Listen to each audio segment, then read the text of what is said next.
محمد نے ایک ہی جھٹکے میں اسے ہوا میں اچھال کر دور پھینک دیا۔ حاضرین نے تحسین و آفرین کیا اور معاویہ بھی خوش ہوئے۔ اب دوسرا قداور پہلوان قیس بن سعد کے مقابلے کے لیے سامنے آیا۔ قیس بن سعد نے ایک کونے میں جا کر اپنا زیر جامہ اتار کر اسے دیا اور کہا اسے پہن لو۔ رومی نے جو پہنا تو اسے وہ اس کے سینے تک آ گیا اور پاؤں کی طرف سے بھی نیچے لٹک رہا تھا۔ رومی پہلوان شرمندہ ہو کر بیٹھ گیا۔ بزرگان انصار اس بات سے بہت جذبز ہوئے کہ بھری محفل میں قیس نے زیر جامہ اتار لیا، مگر قیس نے چند اشعار کہہ کر معذرت کر لی۔ محمد بن حنفیہ کے لیے امام علیہ السلام کا وصیت نامہ۔ جس وقت امام حسین علیہ السلام مدینے سے مکہ روانہ ہوئے، انہوں نے اپنا بھائی محمد بن حنفیہ کے نام ایک وصیت نامہ لکھا جو ابن طاؤس نے نقل کیا۔ اس میں امام علیہ السلام نے اپنے قیام کا محرک بیان کیا اور واضح کیا کہ آپ مختلف حالات میں کیا طریقہ کار اپنائیں گے۔ اس کے علاوہ امام علیہ السلام نے ان باطل محرکات کی جانب بھی اشارہ کیا جو انسان کو اکساتے ہیں اور شہوت اور نفسانی خواہشات کی تکمیل کے لیے جنگ پر آمادہ کرتے ہیں، لیکن مردان حق ایسے محرکات سے پاک ہوتے ہیں۔ نیز یہ بتایا کہ مردان حق کی تحریک نفسانیت سے پاک ہوتی ہے۔ وصیت نامہ یہ ہے۔ بسم اللہ الرحمن الرحیم۔ یہ وصیت ہے حسین بن علی علیہ السلام بن ابی طالب کے محمد عرف ابن حنفیہ کے نام۔ میں حسین علیہ السلام گواہی دیتا ہوں کہ اللہ ایک ہے، کوئی اس کا شریک نہیں، اور محمد صلی اللہ علیہ وآلہ وسلم اللہ کے بندے اور رسول ہیں، جو حق تعالیٰ کی طرف سے پیغام حق لے کر آئے۔ جنت حق ہے، جہنم حق ہے، اور اس میں شک نہیں کہ قیامت آنے والی ہے۔ اس دن اللہ مردوں کو زندہ کرے گا۔ یہ سب وہی عقائد ہیں جن پر ایمان لانا ہر مسلمان کے لیے ضروری ہے، اور ان عقائد کے بغیر کوئی مسلمان نہیں ہو سکتا۔ ان کے تذکرے سے امام حسین علیہ السلام کے مقصد یہ تھا کہ اس وقت یہ اصول خطرے میں ہیں، اور اگر معاملہ یوں ہی چلنے دیا تو عین ہے ممکن ہے کہ حکومت وقت اصول دین سے تعرض کرنے سے گریز نہ کرے۔ دراصل امام علیہ السلام کی تحریک کا اصل محرک یہی بنیادی اصول تھے جن پر مسلمانوں کے تمام مذاہبی اور اجتماعی معاملات کا دار و مدار ہے۔ اس کے بعد آپ نے لکھا تھا، میری تحریک کا مقصد نہ زیادتی ہے، نہ سرکشی، نہ ہی یہ نفسانیت پر مبنی ہے، اور نہ ہی میرا مقصد ہے کہ فساد پھیلاؤں یا کسی پر ظلم کروں۔ میں تو اپنے نانا کی امت کی اصلاح کے لیے نکلا ہوں، اور اپنے نانا اور اپنے والد کی سیرت کی پیروی کر رہا ہوں۔ اس وصیت نامے میں ان سے کوئی بات نہیں جو آج کل کی وصیت ناموں میں عموماً لکھی جاتی ہے۔ اس میں اپنے لیے فاتحہ دلانے اور ایصال ثواب کرانے کی وصیت نہیں کی گئی تھی، بلکہ امام علیہ السلام تو صرف اپنی تحریک کا مقصد واضح کرنا چاہتے تھے۔ اسی لیے آپ نے بتا دیا کہ میری تحریک کا مقصد نہ کوئی تفریح ہے، نہ مال و دولت جمع کرنا، نہ کسی پر ظلم ڈھانا، نہ فساد پھیلانا۔ یہ جملہ کہ میں اپنے نانا کی امت کی اصلاح کے لیے نکلا ہوں ظاہر کرتا ہے کہ 20 ہجری میں امت کو کس شدید مذہبی اور اجتماعی بحران کا سامنا تھا، جسے دور کرنے کے لیے خونی انقلاب کی ضرورت تھی، جو حسین بن علی علیہ السلام کے ہاتھوں ہی انجام پا سکتا تھا، جن کی عظمت کی گواہی قرآن نے سورہ احزاب میں یہ آیت تطہیر میں دی ہے کہ جو فساد اس وقت رونما تھا وہ مقالات اور خطبات سے دور نہیں ہو سکتا تھا۔ اس کے بعد آپ نے فرمایا، اگر لوگ میری دعوت قبول کرتے اور حق کو تسلیم کرتے ہیں تو خیر، اور اگر قبول نہیں کرتے تو میں صبر کروں گا۔ یہاں صبر سے مراد یہ نہیں ہے کہ میں ہاتھ پر ہاتھ دھر کر بیٹھ جاؤں گا کہ یزید جو دل چاہے کرے، بلکہ صحیح معنی میں صبر سے مراد ہے جو امام علیہ السلام کے شایان شان ہے اور ایمان اور خدا پرستی کی اساس ہے، یعنی پھر میں تنہا ہی اس راستے کو طے کروں گا یہاں تک کہ اللہ میرے اور ان کے لوگوں کے درمیان فیصلہ کر دے، اور وہی بہترین فیصلہ کرنے والا ہے۔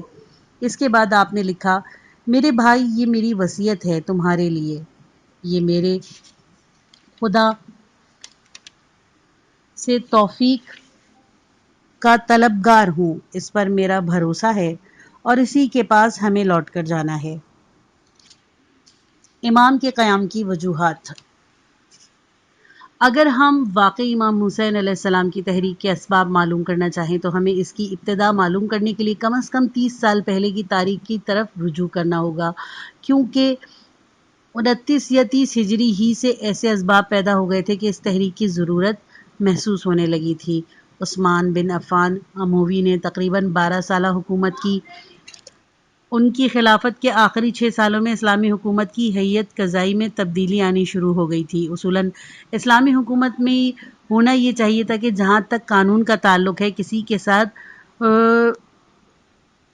رد و رعایت نہیں ہونی چاہیے، باقی معاملات میں البتہ لوگ آزاد ہیں، لیکن اب یہ صورت ہو گئی کہ سبھی معاملوں میں لوگ آزاد ہو گئے تھے، صرف خلیفہ کا مفاد کا خیال رکھنا ضروری تھا۔ اس صورتحال سے فائدہ اٹھا کر لوگوں نے بیت المال کو لوٹنا شروع کر دیا تھا اور مسلمانوں کی دولت اور جائیدادوں پر قبضہ جما لیا، وہی بیت المال جس کی علی بن ابی طالب علیہ السلام نے اپنے زمانۂ خلافت میں بھرپور نگرانی کی۔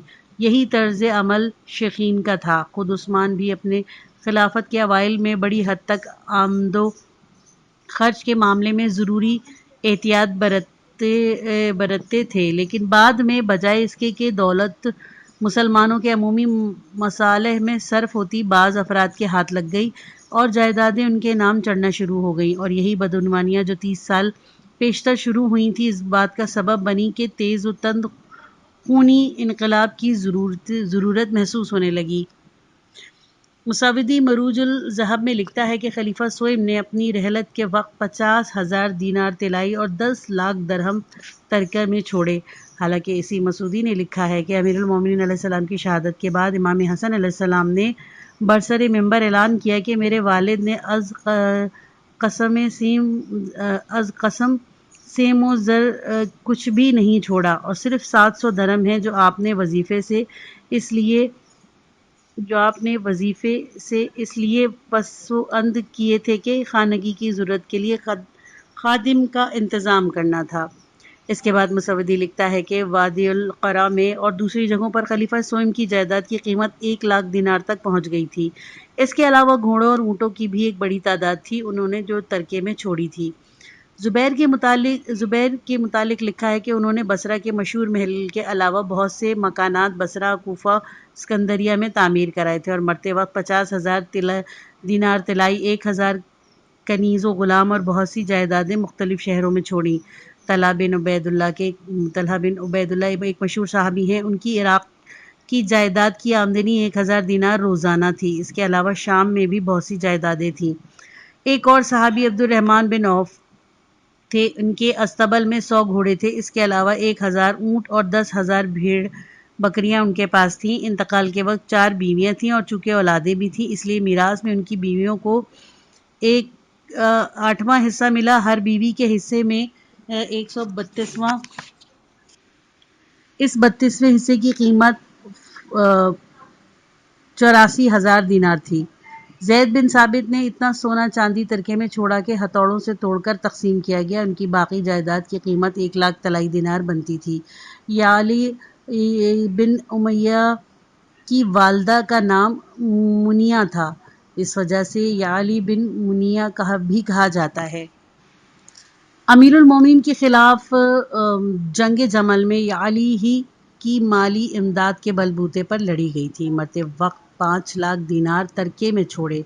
اس کے علاوہ لوگوں کی بڑی رقمیں تھیں، جائیداد وغیرہ کی مالیت 3 لاکھ دینار تھی۔ مسعودی خود لکھتا ہے کہ عمر بن خطاب کے زمانے میں یہ صورت نہیں تھی، بلکہ ہر کام صاف اور سیدھے طریقے پر تھا۔ زر کی وصولی اور تقسیم کا طریقہ کار اور طرز حکومت ایسا نہیں تھا کہ کسی کو اس طرح سے دولت جمع کرنے کا موقع مل سکے۔ عثمان کے بعد علی برسر اقتدار آئے تو ان کے سامنے سب سے اہم کام، جس پر جنگیں بھی ہوئیں، یہی تھا کہ بااثر لوگوں کو قابو میں کرے، بدعنوانیوں کو روکے اور کسی کو بیت المال سے 1 دینار بھی حساب کے بغیر نہ دینے دے۔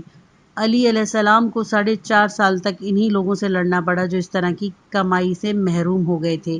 علی علیہ السلام کہا کرتے تھے کہ جب تک میں برسر اقتدار ہوں دوبارہ لوٹ کھسوٹ کی اجازت نہیں دی جا سکتی۔ جن لوگوں نے ناجائز دولت کمائی ہے انہیں بھی واپس کرنی ہوگی۔ اس بنا پر علی علیہ السلام شہید کر دیے گئے۔ صلح امام حسن علیہ السلام۔ امیر المومنین علیہ السلام کے بعد امام حسن نے اپنے والد کے جانشین ہوئے اور خلافت اسلامی ان کی طرف منتقل ہو گئی۔ اس وقت مسلمانوں کی اجتماعی صورتحال میں ایک خاص شکل اختیار کر لی تھی۔ مسلمانوں کی طاقت 2 محاذوں یا 2 فریقوں کے درمیان برابر تقسیم ہو گئی تھی۔ اگر امام حسن علیہ السلام معاویہ کے خلاف جنگ جاری رکھتے تو سخت خونریزی کے بغیر کسی فریق کی کامیابی کی توقع نہیں تھی۔ بے مقصد خونریزی کو روکنے کے لیے امام حسن علیہ السلام کے پاس اس کے سوا کوئی چارہ نہ تھا کہ وہ کنارہ کشی اختیار کر لیں۔ اگر وہ امیر معاویہ سے مزاحمت جاری رکھتے تو اس کا فائدہ بیرونی محاذ پر مشرقی رومی سلطنت کو اور اندرون ملک خوارج کو پہنچتا۔ اگر وہ 4-5 ہزار مسلمان جو بھی جان کی بازی لگائے ہوئے تھے معاویہ سے جنگ میں الجھ جاتے تو پھر خدا ہی بہتر جانتا ہے کہ رومی سلطنت کی طرف سے مسلمانوں پر کیا آفت نازل ہوتی، خوارج کا خطرہ کیا صورت اختیار کرتا اور اسلامی تاریخ سے کیا ہو جاتی۔ امام حسن علیہ السلام نے خلافت سے کنارہ کشی اختیار کر کے اپنی تاریخی بربادی سے نہ صرف مسلمانوں کو مزید خونریزی سے بچایا بلکہ اسلامی طاقت کو بھی محفوظ رکھا، بلکہ بیرونی اور اندرونی دشمنوں کے منصوبے خاک میں ملا دیے۔ لیکن اس کا یہ مطلب نہیں ہے کہ انہوں نے بالکل ہتھیار ڈال دیے اور معاویہ کی خلافت تسلیم کر لی۔ امام حسن علیہ السلام اور امیر معاویہ کے مابین صلح نامے کی ایک شرط یہ تھی کہ حسین بن علی علیہ السلام معاویہ سے صلح کرتے ہیں اور اس شرط پر کہ وہ معاویہ کو امیر المومنین کہنے کے پابند نہیں ہوں گے۔ مطلب یہی تھا کہ وہ معاویہ کو خلیفہ اور امیر المومنین تسلیم نہیں کرتے۔ جو لوگ یہ سمجھتے ہیں کہ امام حسن علیہ السلام نے خلافت سے دستکش ہو کر معاویہ کے سامنے ہتھیار ڈال دیے اور دوسرے عام مسلمانوں کی طرح معاویہ کو خلیفۃ المسلمین تسلیم کر لیا اور ان کے تابع فرمان ہو گئے، وہ ابن اسیر کی اس واقعی روایت پر غور کریں۔ جب امام حسن علیہ السلام کنارہ کش ہو گئے اور معاویہ نے زمام اقتدار اپنے ہاتھ میں لے لی تو فروہ بن نوفل شجعی خارجی نے، جو 500 آدمیوں کے ساتھ باقی خوارج سے الگ ہو کر شہر زور چلا گیا تھا، کہا کہ اب معاویہ کے برسر اقتدار آنے کے بعد جنگ ضروری ہو گئی ہے۔ ان لوگوں نے عراق کا رخ کیا اور کوفے کے نخلستان تک پہنچ گئے۔ دریں اثنا امام حسن علیہ السلام کو کوفے سے مدینہ کے لیے روانہ ہو چکے تھے۔ معاویہ کو جب خبر ملی کہ اس خارجی نے 500 آدمیوں کے ساتھ سرکشی اختیار کی ہے تو امام حسن علیہ السلام کو صلح کی بنیاد مضبوط کرنے کے خیال سے خط لکھا اور انہیں ہدایت کی کہ فروہ بن نوفل خارجی سے جنگ کریں اور اسے کوفے سے نکال دیں۔ یہ بھی لکھا کہ فروہ کا قصہ پاک کرنے کے بعد آپ کی مدینہ روانگی میں کوئی مضائقہ نہیں۔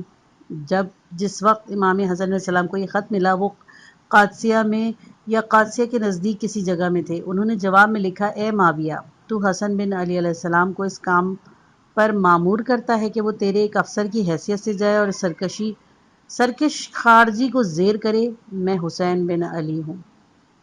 بن علی ہوں اور خلافت پر میرا حق ہے جو میں نے مسلمانوں کی بھلائی کی خاطر چھوڑ دی ہے۔ اگر میں کسی اہل قبلہ یعنی کسی بھی عقیدے کے حامل مسلمان سے لڑائی کو پسند کرتا تو پہلے تم سے لڑتا۔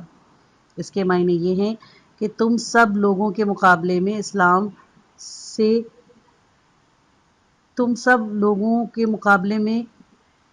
اسلام سے زیادہ دور ہے، لیکن میں نے تجھے چھوڑ دیا۔ اور کیجئے کہ امام علیہ السلام نے یہ نہیں کہا کہ میں نے تمہاری خلافت تسلیم کر لی، انہوں نے یہ کہا کہ میں نے تمہیں چھوڑ دیا ہے۔ شاید مطلب یہ ہو کہ میدان سیاست میں چھوڑ دیا اور خود اس لیے سے کنارہ کشی اختیار کر لی۔ بے فائدہ مسلمان کا خون نہ بہے کیونکہ دونوں طرف طاقت کا توازن برابر تھا۔ اگر لڑائی ہوئی تو دونوں فریق ایک دوسرے کی گردنیں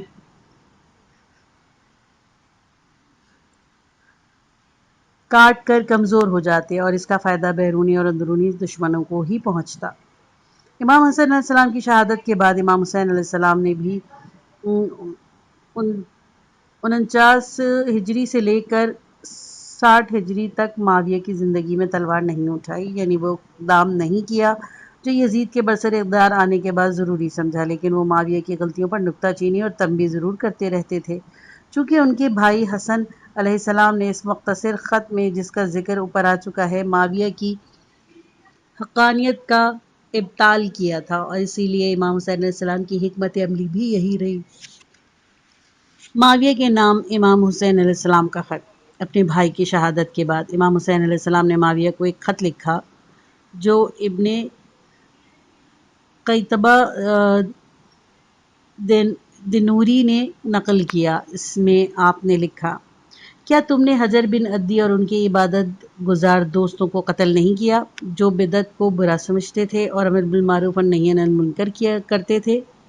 تم نے انہیں امان دینے اور ان سے عہد و پیمان کرنے کے بعد ازرائے ظلم و ستم ان کو قتل کر دیا۔ تم نے اللہ سے کیے ہوئے عہد کو توڑنے کی جرات کی اور اسے معمولی بات سمجھا۔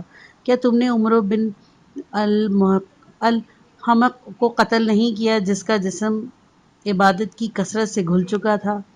تم نے ان سے ایسے عہد و پیمان کیے تھے کہ انہیں سن کر آہوان کو ہی بھی اپنے آپ کو محفوظ سمجھ کر نیچے اتر آتے۔ کیا تم نے نامعلوم باپ کے بیٹے زیاد کو ابو سفیان کا بیٹا قرار نہیں دیا، حالانکہ رسول اللہ صلی اللہ علیہ وآلہ وسلم کا فیصلہ تھا کہ بچہ اس کا ہوتا ہے جس کے گھر میں پیدا ہو اور زانی کو سنسار کر دیا جائے؟ پھر تم نے اسی زیاد کو اہل اسلام پر مسلط کر دیا جو انہیں قتل کرتا ہے، ان کے ہاتھ پاؤں کٹواتا ہے، انہیں کھجور کے درختوں پر لٹکا کر پھانسی دیتا ہے۔ سبحان اللہ۔ معاویہ، معلوم ہوتا ہے کہ تمہارا اس امت سے کوئی تعلق ہی نہیں ہے۔ آگے چل کر آپ نے خط میں لکھا، معاویہ، اللہ سے ڈرو جس کے یہاں ہر چھوٹا بڑا عمل لکھا جاتا ہے۔ تمہیں معلوم ہونا چاہیے کہ اللہ ان باتوں کو بھولنے والا نہیں ہے کہ تم الزام لگا کر لوگوں کو قتل کرا دیتے ہو۔ تم نے ایسے لونڈے کو مسلمان کا امیر بنا دیا جو شراب پیتا ہے اور کتوں سے کھیلتا ہے۔ میں سمجھتا ہوں کہ تم نے اپنے آپ کو تباہ کر لیا ہے، اپنے دین کو برباد کر دیا ہے اور امت مسلمہ کو کمزور کر دیا ہے۔ یہ تھا امام حسن علیہ السلام اور امام حسین علیہ السلام کا معاویہ سے طرز خطاب۔ وہ اس طرح کے خط لکھتے تھے کہ اور اس طرح سے باز پرس کیا کرتے تھے۔ یہ جاننے کے لیے کہ یزید کے بارے میں امام حسین علیہ السلام نے جو کچھ لکھا وہ کہاں تک صحیح ہے، مسعودی سے سنیے۔ یزید کا تعارف۔ مشہور مورخ مسعودی اپنی کتاب میں لکھتا ہے کہ یزید ایک عیاش آدمی تھا۔ اس نے شکاری جانور، کتے، بندر، چیتے پالے ہوئے تھے۔ اس کی ہر شراب کی محفلیں جمتی تھی۔ امام حسین علیہ السلام کی شہادت کے بعد ایک دن جب یزید شراب پی رہا تھا اور ابن زیاد اس کے پہلو میں بیٹھا تھا، اس نے ساقی کی طرف رخ کر کے شعر پڑھے جن کا مطلب یہ تھا، ساقیہ ایسا جام پلا جو میری ہڈیوں کو سیراب کر دے، پھر ایسا ہی ایک جام ابن زیاد کو دے جو میرا ہم راز اور معتمد ہے اور جس نے میری کامیابی اور کوششوں کو مستحکم کیا۔ مطلب یہ تھا کہ ابن زیاد نے حسین علیہ السلام کو قتل کر کے میری خلافت کی بنیاد کو مستحکم اور مضبوط کر دیا۔ اس کے بعد مسعودی یزید کے مظالم کے متعلق کچھ فقرے لکھ کر کہتا ہے کہ وہ مسلمانوں کا فرعون تھا، بلکہ فرعون اپنی رعایا کے لیے زیادہ عادل اور منصف مزاج تھا۔ پھر لکھتا ہے کہ اس کی بدعنوانیاں اور بے باکیاں مسلمان قوم میں بھی سرایت کر گئی تھیں۔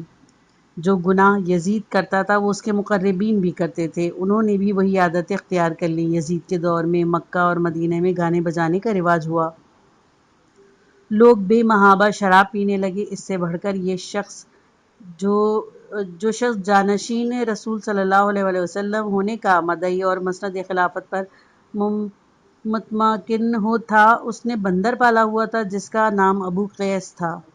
اسے مجلس میں گساری میں لا کر ایک گدیلے پر بٹھایا جاتا، اسے ایک گدی پر بھی سوار کرایا جاتا تھا جسے گھڑ دوڑ میں حصہ لینے کی تربیت دی گئی تھی۔ اس پر زین کس کر لگام لگا کر اس بندر کو بٹھا دیا جاتا اور وہ گدی گھوڑوں کے ساتھ دوڑتی۔ ایک دن ابو قیس کی گدی دوڑ جیت گئی تو ابو قیس کو سرخ اور زرد ریشمی کپڑے اور قبا پہنائی گئی، اسے ٹوپی بھی اڑائی گئی جس پر خوبصورت کام بنا ہوا تھا اور طرح طرح سے سجائی گئی تھی۔ یہ ہے مطلب اس جملے کا جو امام حسین علیہ السلام نے یزید کے بارے میں لکھا تھا۔ یہی شخص خلیفہ بن گیا تھا اور اس نے امام حسین علیہ السلام پر دباؤ ڈالا کہ اس کی بیعت کر لیں اور اس سے اپنے نانا کا خلیفہ برحق تسلیم کر لیں۔ آئیے دیکھیے کہ امام علیہ السلام نے بیعت کیوں منظور نہیں کیا اور شہادت کیوں قبول کی۔ یہ پارٹ ختم ہوا۔ کتاب کا اگلا حصہ نیکسٹ پارٹ میں سنیے۔